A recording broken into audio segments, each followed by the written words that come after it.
রাসূল আকরাম সাল্লাল্লাহু আলাইহি সাল্লাম দেখেন, আমাদের অনেক পুকুরেও খোলামেলা গোসল করে অনেক মা বোনরা, ঠিক না? এটা নবীজি সাল্লাল্লাহু আলাইহি সাল্লাম এক জায়গা দিয়ে যাইতেছে, আন্না রাসূলুল্লাহ সাল্লাল্লাহু আলাইহি ওয়াসাল্লাম রাআ রাজুলান ইয়াগতাসিলু বিল বারাজ। আল্লাহ নবী দেখলেন এক পুরুষ খোলা জায়গায় গোসল করে, নারী না পুরুষ, পুরুষকে দেখছে খোলা জায়গায় গোসল করে।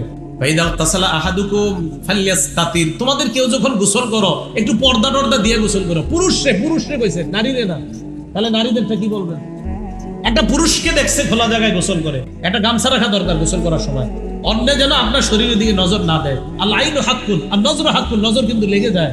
তা আপনার উপরে হিংসুক নজর যদি লেগে যায়, আল্লাহ না করুক আপনার শরীরের উপর লেগে যাইলে দেখবেন এই যে শরীর ভাঙা শুরু হবে। হাদিস দ্বারা প্রমাণিত। হিংসার উপর আমার বয়ান আছে লম্বা, তো এই হাদিসগুলো প্রমাণিত। এই জন্য আমরা যারা গোসল করি পুরুষরা, ছাত্ররা একসাথে করতে হয়, তো আমরা অন্তত গামছা রাখা, আমার শরীর যেন অন্য কেউ না দেখে, এই বিষয়গুলো খুব সতর্ক থাকা। আপনারা যারা বাচ্চাদেরকে গোসল করান, বারান্দায় এদেরকে শীতকালে রোদ্রে দাঁড় করান, খালি গায়ে দাঁড় করায় না আল্লাহর হস্তে, এই বাচ্চার উপর কারো নজর লেগে যেতে পারে।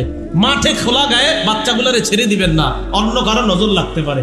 তো রাসূল আকরাম সাল্লাল্লাহু আলাইহি সাল্লাম বললেন, তোমাদের কেউ যখন গোসল করে সেজন্য একটু পর্দা দিয়ে গোসল করে।